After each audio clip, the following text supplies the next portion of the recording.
Hi, Naomi. Hi, Kena. It's nice to have you, around to have this conversation and talk about issues that are affecting men and women, in our modern time. How are you feeling so far? How are you feeling? Tell me. Absolutely. I'm excited to be here. I'm Mm, so looking forward to this conversation. What okay. you have to say. Uh-huh. Okay. Okay, cool. And yeah, can you tell us a little bit more about yourself, what you do? Like why should viewers listen to you exactly? Yeah. Okay. Well, that's a nice one. Well, Mm, I'm Naomi. Born and raised in Nigeria, but living in Canada. mm-hmm. For work, I'm a real estate salesperson here in Canada. I'm licensed. Oh, And I'm also a passionate entrepreneur. I have a number of businesses all around the world. cool. Yes, and I'm passionate about entrepreneurship.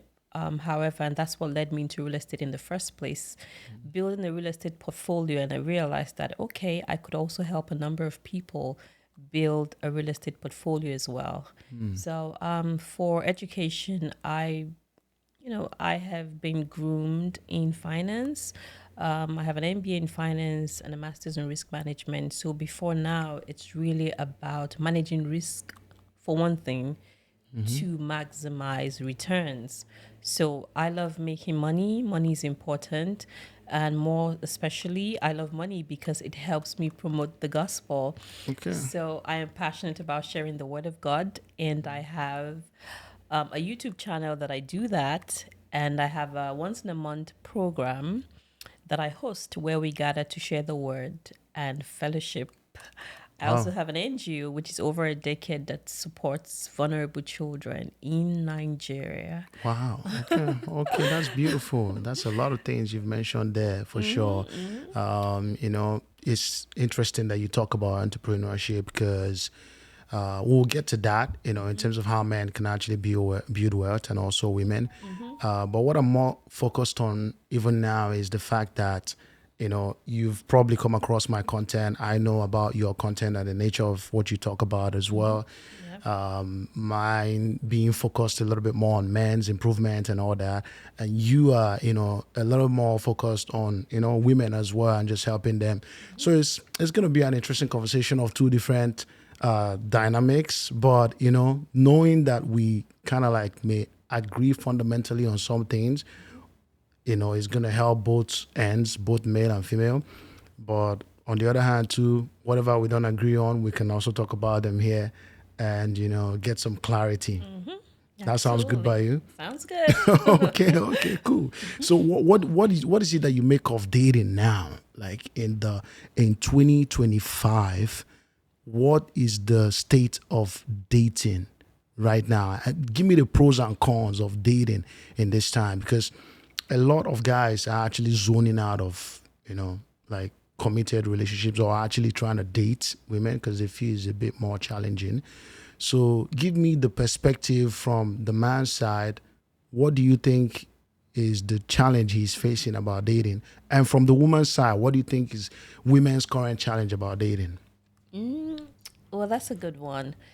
To be honest, I would say expectations are very high on both sides. A man wants to date a woman and he has a checklist. Mm, Yes. He expects this, and this. And a woman, on the other hand, she wants to date a man and she has a checklist. So expectations are really high and sometimes unrealistic. And I see that as a major problem. Nobody wants to take a step back and say, okay, I'm not perfect. I don't expect a perfect person. I think that's the first mm, reason for chaos right now in the in the interesting. in the Okay. dating world. Hmm. I want to date you, but you have to be this, you have to have that, you have to know how to do this. It's crazy. I was speaking to someone a couple of months ago, and it was a very heated up conversation. With we were all women there, and one of them, she was saying something like, she was in a relationship, and what her boyfriend expected of her was just outrageous. the demands were just too high. And I was listening, and really, it was just that expectation. You know, a man expects that a woman should be able to do this and do that, and it cuts across so many things. You know, financially, in marriage, you know, domestically at home, intimately, you know, it just, you know, the expectations are just so high and unrealistic.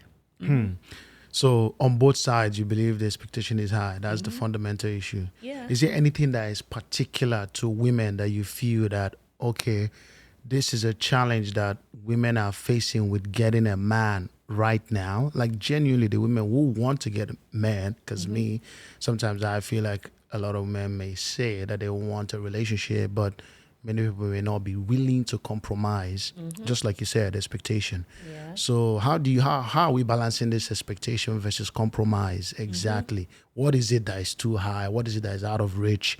Is it Yes. that you can't do this, or you're just like, you know? Okay. For example, you know, the very common question, what are you bringing to the table? Now, I've heard a lot of men say that. I don't think my father asked my mother that question, but apparently times have changed. And so the man expects that, oh, even if you're a homemaker, what are you bringing to the table? And I believe that wisdom has come from a worldly wisdom, whereby, yeah, a woman, she's a homemaker, but the man is saying, what are you bringing to the table? Ignoring her being a homemaker is bringing something to the table. I love entrepreneurship, like I said. I love to be able to contribute. I love to be able to give value. So sometimes in exchange for that value is money, but also there are other things that could come in exchange for that value. A homemaker may not be working, but she's still bringing in value. Yeah. You know, she's still bringing something to the table. But when a man says, okay, you have to be everything, that's the expectation I'm talking about. You have to go to work and earn money, and you have to come back home and be able to cook and do everything domestically at the same time. And you have to be there for me as well, because if you're married, you also have to be present for your husband. So you expect the woman to be all of those people at the same time. Now that is draining. That is an unrealistic expectation. And so when a woman perceives that coming, her guards are already up.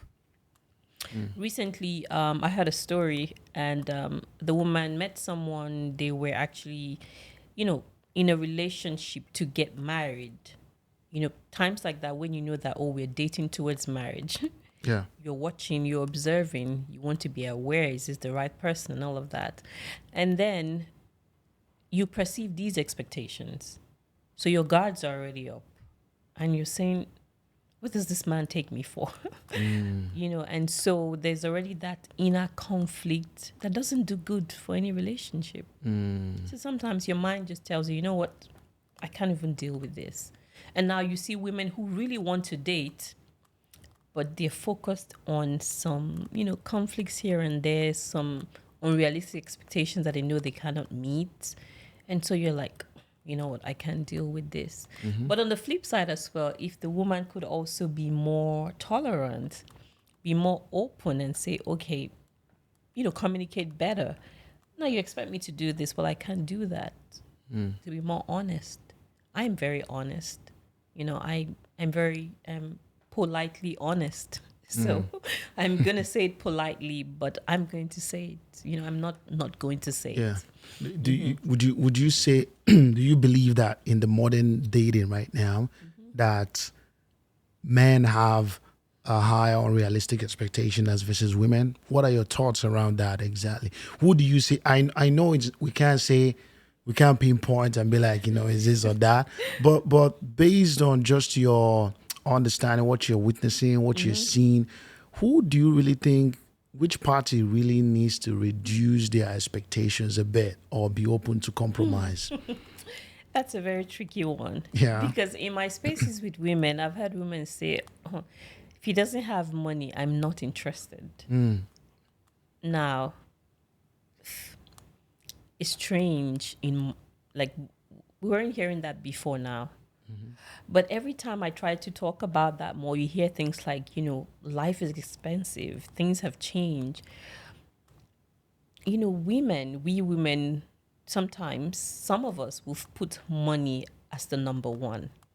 I cannot devalue the essence of money, but I can tell you that money shouldn't be number one. No, money shouldn't be number one.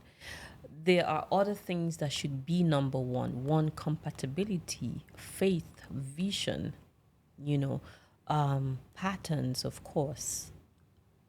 Very important. Those are things that we should be looking at, that should be number one. But now women have made that the priority, that if you're not rich, so that is an unrealistic expectation. Now, if you want me to say, if it's men or women, I think both parties need to compromise. The other day at my son's martial arts training, I overheard a man talking. He was talking to somebody, but I could hear what they were talking about. And one person was saying to him that, "Oh, brother, you need to get married." There were two men talking. You need to get married. And he's like, "Oh, no, no, no, no, no, no. I'm not ready for that life where someone tells me what to do and how to do it." Now, he was talking angrily. And the other guy was saying, "But it's marriage. At some point you have to compromise." And he's like, "No, no, no. I'm not ready for that." Now, what I perceived, I said to myself that other guy, he may never get married. And that's a fact. Yeah. Because you must compromise at some point. Yeah. Yeah, and so that's the problem on the men's side as well. Like, oh, I'm the man of the house. I don't need to compromise. I say the way it is. It has to be done that way. No, if ever you get married, you're not going to have a happy marriage, because, you need to compromise at some point. Okay. It's actually proven that that when a man doesn't have money, especially if it's sustained over time, there's a huge tendency that the woman is going to lose not just respect, or rather, let me say, not just attraction, but respect for you. So this is an area that I always talk to men about, all right? You got to get your finances in order. You don't need to be making $1 million or six figures, but at least you are on your journey towards being financially, stable. You have to have a place, at least have a decent car that takes you from point A to point B, and you have a decent job. These are three fundamental things that should get you a decent average girl. So if you're not really like making decent income, or you don't have a stable job or any of those things, do you think a man should really be dating or be in a relationship if he's come of age, but he doesn't make decent income at all? Like, or let me not even say decent. He doesn't have a stable job. Yeah. Maybe he makes less. Maybe he makes $1,000 a month, right? And he's trying to date and all that stuff. Do you think it's advisable? How is that relationship gonna be? Yeah, I think it's, of course, I'm going to speak to dating towards marriage, because of my faith background. I don't just encourage just dating loosely. So I'm going to speak about dating to courtship towards marriage, but we'll just stick to calling it dating. So as a man, it is important, if at some point you want to get married, so it's important for you to be in a relationship. It's important for you to nurture a relationship, but then you have to look at who you're in a relationship with. Of course, we women, some of us are, overly materialistic, and some of us are in between, and some of us, we just get by. So it's for you to know what you have, okay, and know the expectation of the woman. What does she expect from me? Is it just the basic things? Of course, take her to a restaurant sometimes, buy her a gift on her birthdays. There are just certain things that you should be able to do on a $1,000 salary. If you are nurturing a relationship towards marriage, the basic things, for God's sake, of course, her birthday, buy her something nice. It doesn't have to be a Louis Vuitton bag, no. It can just be something nice, and affordable. But, you have to put in the effort to show that, okay, I care about you. Not just saying, oh, this is all I have, this is all I earn, and so that's not important. Now it depends on the woman as well. There are some women, like I said, they expect a Louis Vuitton bag and they don't care if you're earning $1,000. You have no business with that kind of woman because you cannot afford what she wants. Yeah. So it's for men to identify that. Sometimes you see someone really attractive and also very expensive, and you know you don't have the money to, and she expects you to fund Her a lifestyle. lifestyle. And you know you don't have that. You have no business going there at all. You have no business falling in love in that kind of place. No, it is not godly because, the blessings of the Lord make it rich, adds no sorrow. It doesn't bring pressure on you. So that's something men, you just have to be compassionate for yourself. Have compassion on yourself. There's like I'm probably gonna get back to this that you're talking about. But there's a huge gender war going on out there, you know, between obviously men and women, and it's gotten pretty bad even on social media, where women are attacking men and men are not doing this, they're not doing that. Where's the real man? We've lost all the traditional men, blah blah, all that stuff. And men are saying, oh, we can't find a decent girl anymore. All of them are on the street. All of them want your money. They just want to get married, get divorced, take your stuff away. Yeah, there's a lot of narrative there, right? So a lot of guys are not interested in getting married anymore, settling down. This is actually a fact. And there's also a projection, I think, by 2020 something. I don't remember, probably 2028. A high number of women are going to be single. More than 65% of women would remain single, just like single for life. So what do you make of all these numbers exactly? Because I think the modern society, the time we are living in right now, is making dating it even harder. Because fundamentally back then we knew why two people came together. The man was the provider, the protector, and he would marry a woman who was supposed to nurture and care and clean the house and cook and all that stuff, right? So but now those things have changed. Women are also equally empowered as well, so they are not looking for a provider, a protector per se. I mean, if you come with that, that's fine. But now it's like they are looking for someone to emotionally understand them, be in tune when they cry, and all this. Yeah. So how do you address this? Because that is not fundamentally the wiring of most men, though. Absolutely. And that's why there is a problem. You're absolutely right when you say women are wired for attention, are wired for, that emotional pampering. You can't take that away. Even a CEO, even a president, trust me, would never turn away affection.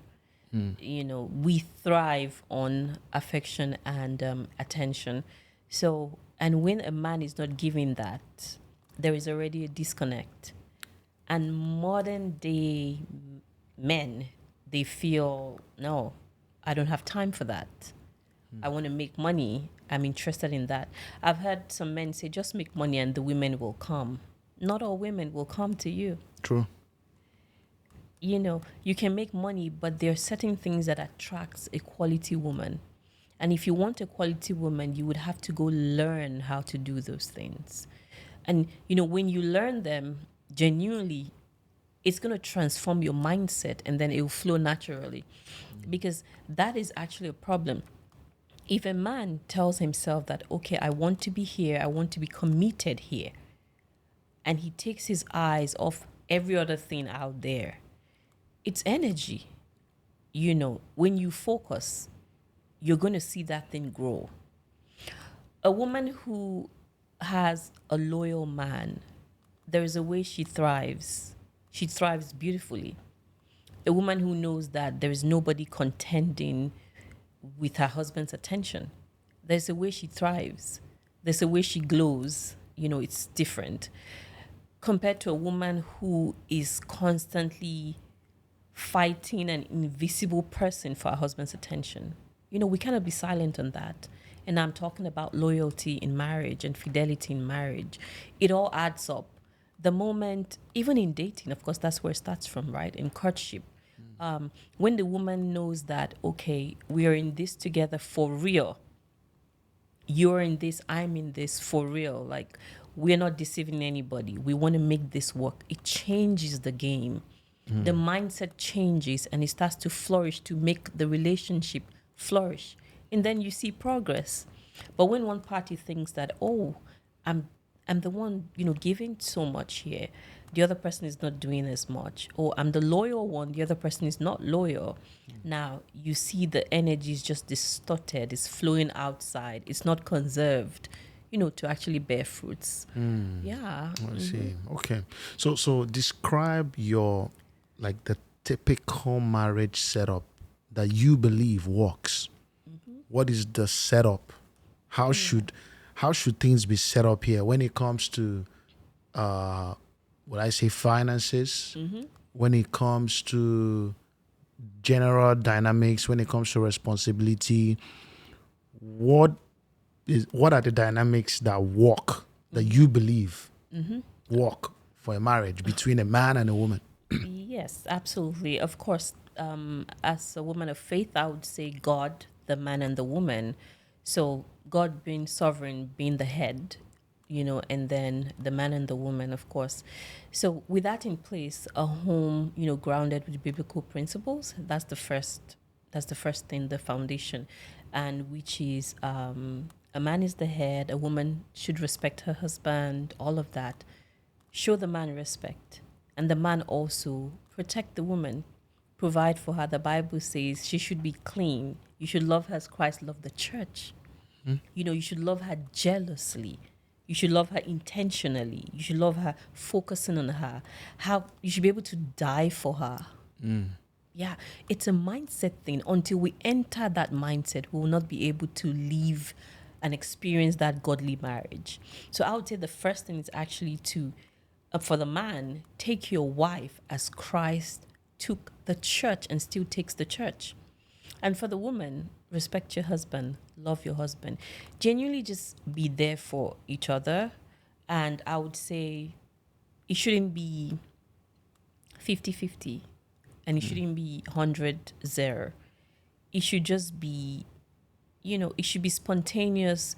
Some days I'm 30%. It's okay for the man to be 70%. Some days I'm 10%. It's okay for the man to be 90%.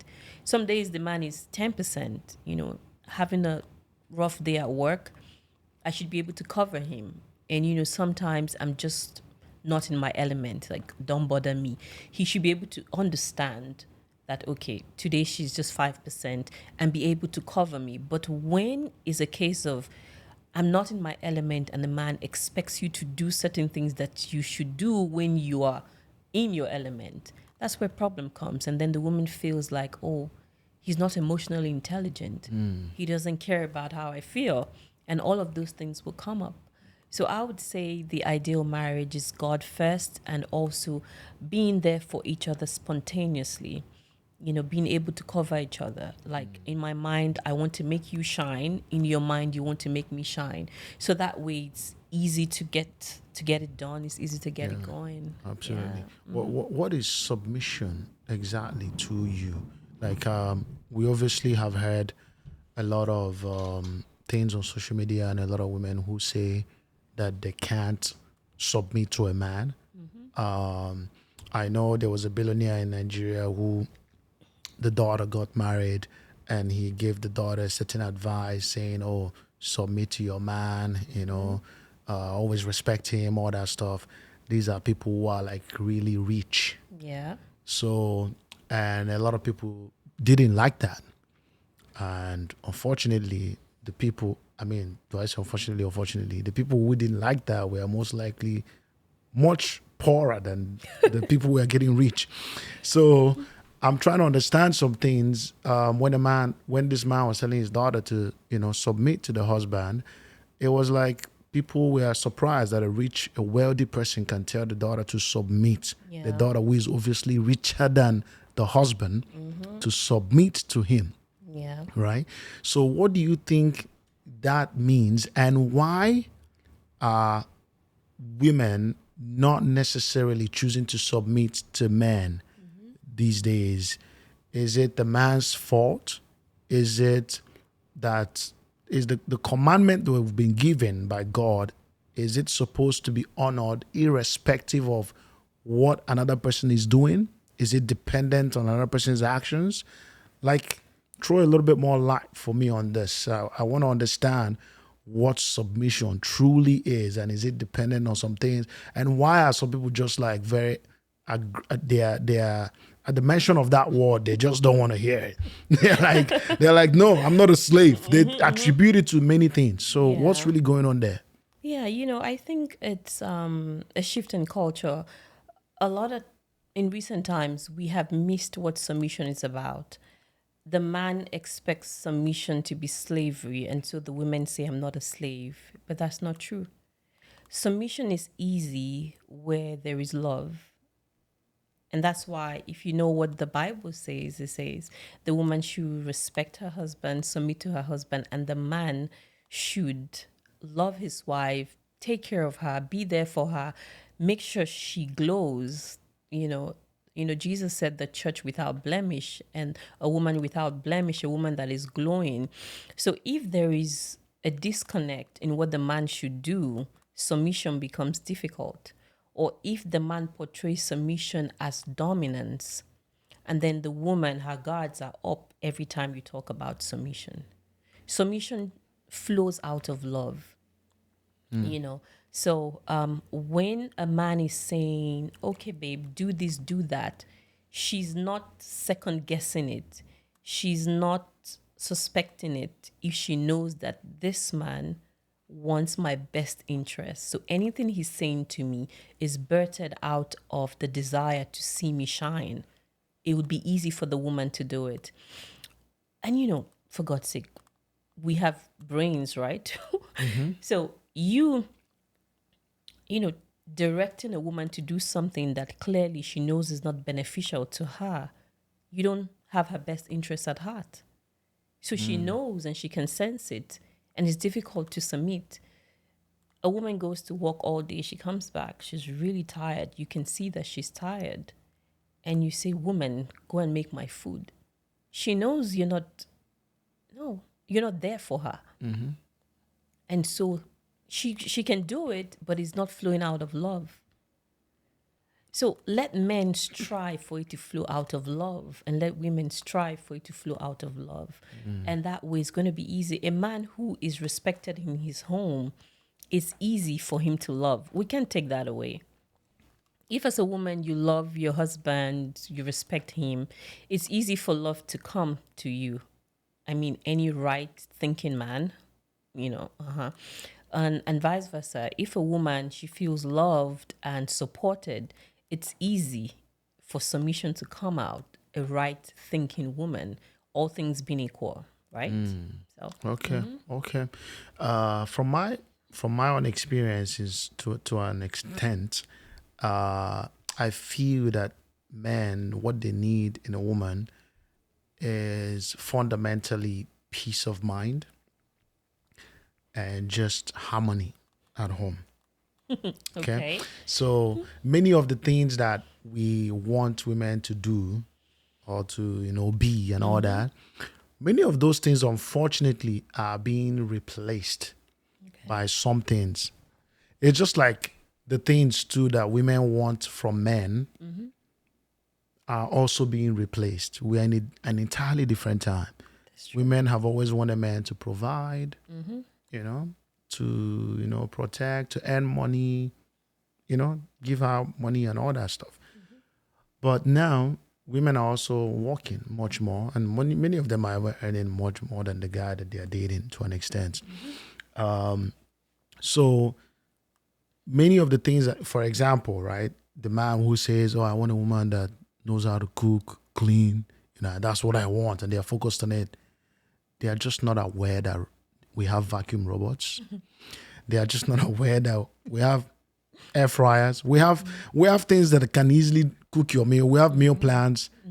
Like, Yeah. there are things that can, and as you grow and climb up the ladder, the economic ladder, you'll be exposed to some of those things. You might even be exposed to cleaners. You can Of have cleaners course. or somebody come and make your food, right? So now it's like why you need a woman has just also reduced to an extent, and on the other way around too, where women, some of these things that they needed men for, a lot of men are thriving on their own. They're actually happy. They're Yes. like, I don't see a room for a man in here. I don't see any space for any man to dwell in this. There's just no room mentally, emotionally, Yeah. physically, nothing, right? So they are thriving, many of them, but fundamentally, we need each other in a way of companionship. Of course. There's nothing that there's no amount of vacuum or equipments or robots that I can put in a house Yes. that will replace the warmth and love Yeah. and harmony, peace, Yeah. love from a woman. Of course. So why is it that some of these things are not the things that a lot of women are focusing on as well? The same way guys are also missing their priorities, right? I feel like a lot of women are out there focusing on things that, women want to get higher education, they want to get a job, all that stuff. That's fine. Yeah. But most men fundamentally may not care much about that, like that. Because now it's like they care more about, is she gonna give me peace? Yeah. Is she gonna love? Is she gonna be a good mother? These are the things they are more concerned about now, because they know even if they are not making money now, at some point they are gonna get there, and those things will begin to be the things that matter most, Yeah. right? Yeah. So why is there misplaced priority in the dating pool right now? Why are people focusing on things that they shouldn't really be focusing on? And how should we bring awareness so that people get to work on that aspect of them that's more important, Yeah. that's more valuable? It's like you have something, you have a product, you've built a product, but that product knows how to do so many things. But the one thing that's like absolutely important it should be doing, Yeah. it doesn't do that. Yeah. So I feel like that's where all of us are, both men and women. Yeah. How are we supposed to address this and bring awareness to what is important? Yeah. You see, what I see there is selfishness, which is human nature, right? If you see the mindset for why people get married is for this person to cater to me, for me to be okay, for the woman to cook my meals, for the woman to take care of me, for the woman to have children for me, kids that will take my name. So it's always about me. So when there is an alternative that can also provide you with those things, you're okay. Because me, I'm still being taken care of. So is that selfish mentality of me? That's the genesis of, what you're saying. And also for the woman as well. A man could provide this for me, and now I can provide it for myself. But the moment we flip it and say, how can I be a contribution to other people? You see, even if I have a vacuum cleaner, I have air fryer, those things are serving me. I'm still going to be seeking for how can I develop someone else's life. And that's where marriage, companionship becomes what God actually intends for it to become. How can you give back? How can you better the life of some other person? So, if as a human being you're not contributing, you're not bearing fruits by helping other people, you would never feel that deep fulfillment. You see, sometimes when you hold the door open for someone, you feel good about it. Yeah. Because we're made in the image and likeness of God to be able to be there for other people. So when men and women go back to the drawing board and identify that it's not about me, it's about what can I give? How can I make this woman shine? How can I make this man shine and look more handsome? How can I contribute to his life? You would not hear people say, I don't need a man or I don't need a woman, because you definitely and always need somebody to bless. Yeah, I hear you. It's like you have so much love within you to pour out, Yeah. to another person. So you're actually looking for someone to Yeah. invest in, to share love with, rather That's than right. looking for someone to serve you Yeah. Yeah. and your own, Yeah. So when we move interesting. away from that selfish mentality, which Yeah. we all have it, as human beings, you just have to, unlearn it and accept generosity instead. So you'll be able to give out generosity as well. Okay, great. How do you feel about the feminist movement in this day and time? How do you feel generally about it? To be honest, if I'm to really be honest, it's not something that I consider at all. I've never sat down. I love my gender. I love women. I love to empower women. However, the feminist movement, what is becoming is more of hate on men, and that goes against everything I stand for. Hate on anybody goes against everything I stand for. And so hate on men goes against everything I stand for.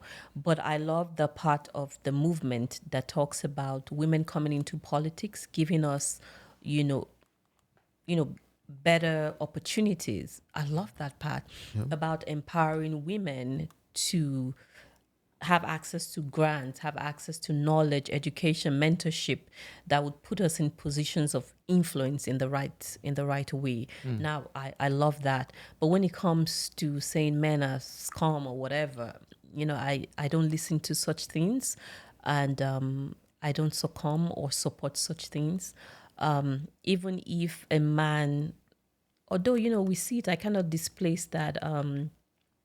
Not all men have the grace to be faithful or decent when it comes to marriage or relationship. But still, there's a grace that we should extend to them, Yeah. not to empower them, but to support them to be better. So you will never hear me support a feminist who is bringing men down or making it seem like men are useless and irrelevant, because they are not. To procreate as God intends, we need both men and women. So anything that would destroy or put a hindrance to God's agenda, I'm against something like that. Absolutely. Okay. So and a lot of women also talk about, like, they say toxic masculinity and all that. For me it's like, okay, for so many men they are probably just being men, but sometimes it can come off a little bit like, okay, your behavior is toxic. That word has been used and abused a lot by everyone. So I'm always wondering, what is it that where is the line? Where does a man draw a line between being a man and actually not being toxic? I don't know how to put that. Like, you as a man, we're naturally more assertive, naturally more. Do you actually believe that there are some things that are more prevalent with each gender? Or do you think it's just an equal playing ground? People just pick on whatever traits they want to. Let's just backtrack to that one. Or do you think, like, just by being a man, there are some things that we are more likely to find in you, Yeah. and by being a woman, there are more likely things we're to find in you? Yeah. I absolutely think so, because now with a man, that feeling of I am a man, I am the head of the house, what I say should be final. Now, it's easy to get into that headspace. So it takes an intentional man to say, okay, I'm a man for guidance and direction. That doesn't mean I would not, you know, allow the woman to have an input. To be honest, women run the home better. Women run the finances better. It depends on the woman's strength anyway. But a woman with the financial strength can actually run the home's finance better than a man. So now it's very easy for a man to just say, yeah, I'm the man, so whatever I say is final. So like I said, you have to unlearn that and know that there's a balance. And the way to do that is from your mindset. So you tell yourself that I'm here to bless. That changes the game. I'm here to bless. I'm here to encourage. I'm here to see this woman grow. I'm here to coach. So when you have all those things in your mind, it destroys that pride that wants to rise up and Yeah. say, you know what, you must do it the way I say you should do it because I'm the man. That kind of just checks all those things that will necessarily not make your home better. Yeah. Yeah. So you believe that by being a woman, there are some traits we'll find. Do you believe that there's some traits we'll find in a woman just by her being a woman? And there's some traits we'll find in a man just by being a man. Absolutely. What are those? What are some of those traits you might find in a man just by the fact that he's a man? He's more likely to be like this, as versus as the same thing. Just like a woman, she's more likely to be this way. And how do those traits influence what we grow to become? Because now I feel that the world is becoming a bit more feminine, right? So they are preaching a lot more femininity out there, even towards men. Yeah. And you see a lot of men. I'm telling you, I feel like a lot of women are gonna lose in the future. They are the ones that will lose in this case. Why? Why I say that is because they are preaching and saying things that sound good right now, but on the longer term, it's going to have a huge impact where I'm not sure if you've read this, but we're actually losing the male chromosome or whatever it's called. The X, is it the Y chromosome? Is that the Yeah. man's chromosome?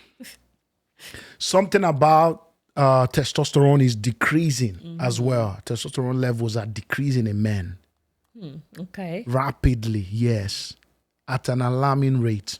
That's serious. It's very serious. So for the conservative women Yeah. and for the women who truly want a man, it's going to be a problem at some point. Because even those women right now are not happy. They are not liking what is going on. You go out there, you see like men are becoming a bit more feminine with the way they appear. I don't want to go too much into this. It's a very sensitive side of things. The way they look, the way they just general demeanor, the way they speak, because we are being told to calm down, like relax. Okay. Yeah, we're being told even from childbirth now. Like if you go to schools, most of the teachers are women. If you go to churches, most of the teachers that teach the kids are women. Right? So there is something that's going on there even from birth. I've watched things that said, hey, men should be, or boys should be trained differently as versus women, as versus girls. Girls should be trained differently as versus boys, because you find that a lot of guys now, a lot of boys are growing to be much more soft. I'm not saying that's a bad thing, but there's a bad consequence of that. There's going to be a consequence of that, which is you're going to get a guy who is just like who is just lazy, who is laid back, who is splitting bills with you, who believes in your equality and says, oh yeah, I cook tomorrow, you cook today. You're going to get that kind of guy now. So what isn't that a loss to the conservative women?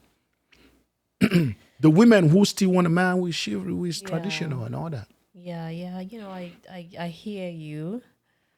I'm just wondering how we're supposed to address that, because it's a thing, and you find out too, it's a very sensitive topic as well. But a lot of couples now are going through like fertility issues and all that, which to a large extent too, some of them are coming from the man's problem, because men are unfit. They're not working out. They're not looking after themselves anymore. Yeah. Because there's nothing challenging them. There's nothing motivating them. The ultimate prize for most men is actually a woman. Yeah, like their ability to attract and get a woman. It's like their ultimate gain or whatever. Yeah. Like, oh, I went through all this thing, but I got I got this girl. So most times we are doing all this things, we are getting money, we are getting cars, trying to buy a house, but all these things is somehow to impress a woman. Yeah. Yeah. So if we don't have that, if I don't have to like do impress a woman anymore, then I may end up not doing those things anymore. And then I may end up also just being like, and that is what you find now. Because men are not thinking value. They're still thinking about themselves. The moment you flip the coin, think value, think empowering other people, keep empowering the next generation, and then you're building yourself to be a role model for a generation coming, for people who are looking at you and who will look up to you. And then it shifts from just the feel good, you want to feel that I can attract a woman. It's just rooted in that if men could let go of that me, it's about me. And it should be about what can I give. And then you see men going to the gym because they want to be role model to their sons or to boys in the community who are going to be looking up to them. So it shifts from themselves. You see them being faithful husbands because they have sons looking up to them. They have nephews looking up to them. They have teenagers within the community looking up to them. So that would be the motivation. How can I be a value-adding human being, Yeah. to other people? But yeah, you're absolutely right. Yeah. Absolutely, 100%. I support what you're saying. The problem is that at birth and with the new generation, what they are being taught is a bit different, right? So they are being taught to not be too dominant. You said empower. There's power in there. There's energy in that thing. So they are taught to be like, calm down, relax. They are taught to be more empathetic, more sympathetic, more, all those softer side, which is often attributed to being a woman. I'm not saying that men shouldn't have that, but I'm saying by natural wiring, women are more likely to be more of a nurturer. It's actually proven that when you have a baby as a man, and I watched this somewhere, and you carry your baby often and all that, testosterone levels actually decrease as a man after childbirth. Yes.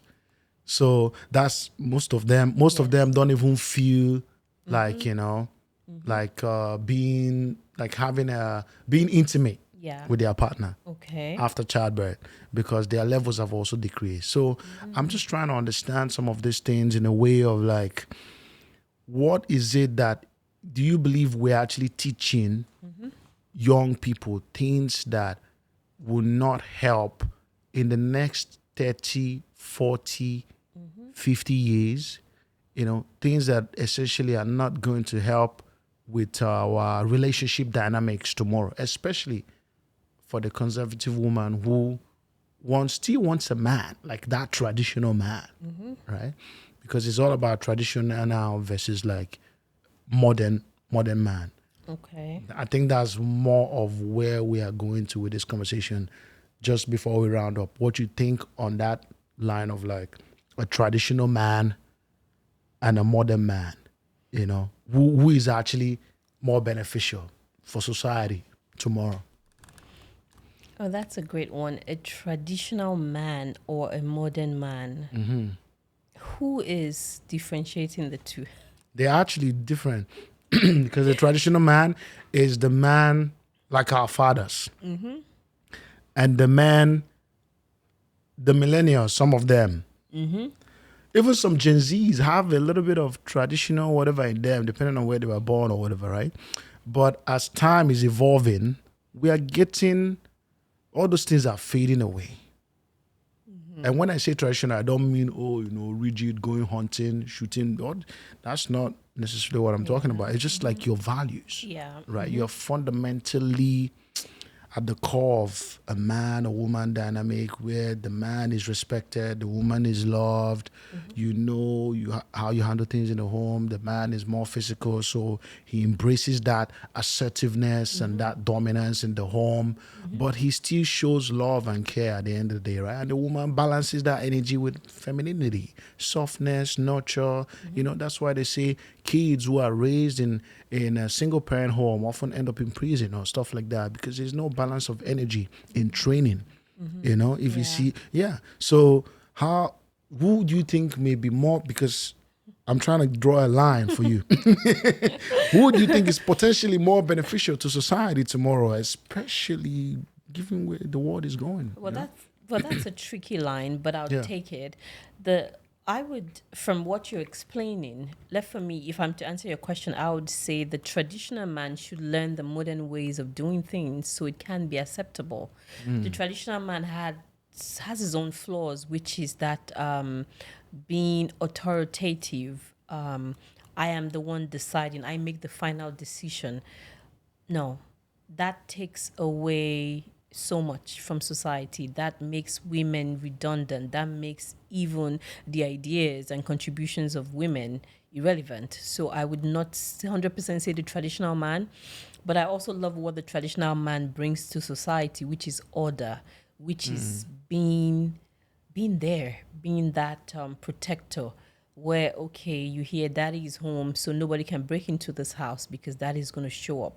Yep. So yes, we still want those kind of men, and I think it has to do with our communication, right from when they are, kids, And I hear you when you said a lot of schools now, hardly before you find male teachers.